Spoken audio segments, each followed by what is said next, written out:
سوال تو سب سے پہلے یہ ہے کہ عدالت نے اگر یہ منع کر دیا ہے کہ میرا جسم میری مرضی جیسے غلیظ اور گھٹیا نعرے کو منہا کر دیا جائے تو میں اس کر و فرق کے ساتھ ماروی سرمد صاحب کو بولتے ہوئے سنتا ہوں تو میرا کلیجہ ہلتا ہے۔ میں اس ملک کا باشندہ ہوں جہاں بیچ میں مت بولیے، چلیں آپ کو موقع دیجیے۔ ماروی صاحبہ بیچ میں مت بولو تم۔ ماروی صاحبہ تیرے جسم میں ہے کیا؟ تیرے جسم میں ہے کیا؟ اس پر مرضی چلاتا کون ہے؟ Marvi Who the hell are you؟ Please please اپنا جسم دیکھو جا کے۔ آپ اپنی باری پہ بات کریں گے۔ Don't talk in between the lines۔ Please decorum کا خیال رکھیں۔ تیرا جسم ہے کیا بی بی؟ بولنے دیں ان کو۔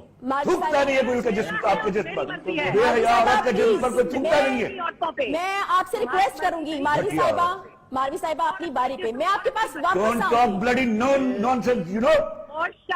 You bloody shut up! Please دیکھیں یہ You shut up! پلیز اس فورم میں الو کی پٹھی۔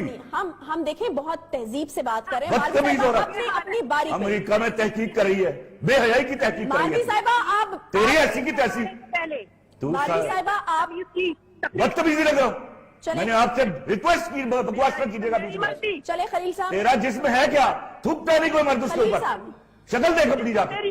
خلیل صاحب دیکھیں میں نے آپ سے سوال میں نے آپ سے ریکویسٹ کی، بس اب احترام کہا، سلام کیا اور عرض کی کہ میں نے آپ کی باتیں پورے غور سے سنی، میری ایک بات سنی آپ نے، میں نے بڑے اور یہ مجھے تمیز کی تقریر کر رہا ہے۔ ماروی صاحبہ آپ میری ریکویسٹ مانیے، پلیز اپنی باری پہ بات کیجئے۔ اس گھٹیا عورت کو لیا آپ نے میرے ساتھ پینل میں۔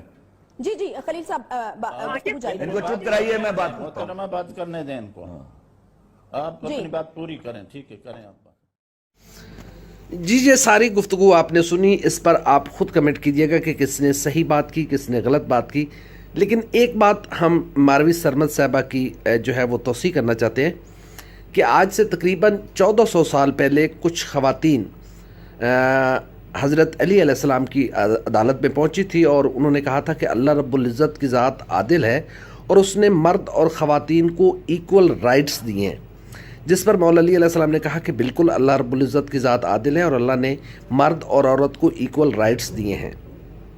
تو ان خواتین نے سوال کیا کہ اگر مرد ایک وقت میں 4 شادیاں کر سکتا ہے تو عورت کو 4 شادیاں ایک وقت میں 4 شادیاں کرنے کی اجازت کیوں نہیں ہے، جس پر مولا علی علیہ السلام نے ان خواتین سے کہا کہ پانی کا ایک برتن منگوایا اور ان خواتین سے کہا کہ پانی کے گلاس بھریں اور اس بالٹی میں ڈال دیں۔ ان خواتین نے اپنے اپنے پانی کے گلاس بھرے اور اس بالٹی میں ڈال دیے۔ جب ساری خواتین نے اپنے پانی کے گلاس ڈال دیے تو حضرت علی علیہ السلام نے کہا کہ اب اس بالٹی میں سے پانی نکال لیں۔ جب وہ عورتیں پانی نکالنے لگی تو آپ نے کہا کہ نہیں، ہر عورت اپنا اپنا وہی پانی نکالے جو اس نے ڈالا تھا، جس پر خواتین نے کہا کہ ایسا کیسے ممکن ہے کہ پانی تو مکس ہو گیا ہے، ہم کیسے نکال سکتی ہیں، جس پر مولا علی علیہ السلام نے کہا کہ یہی وجہ ہے کہ اللہ رب العزت نے عورت کو ایک وقت میں 4 شادیوں کی اجازت اس لیے نہیں دی کیونکہ حلال اور حرام کی پہچان ختم ہو جائے گی۔ میرا جسم میری مرضی کا کنسیپٹ ایسا ہی ہے کہ اگر اس کو لاگو کر دیا جائے گا تو پھر ماروی سرمد صاحبہ آپ خود پہچان نہیں سکیں گی کہ آپ کی اولاد آپ کے شوہر سے ہے یا کہیں اور سے۔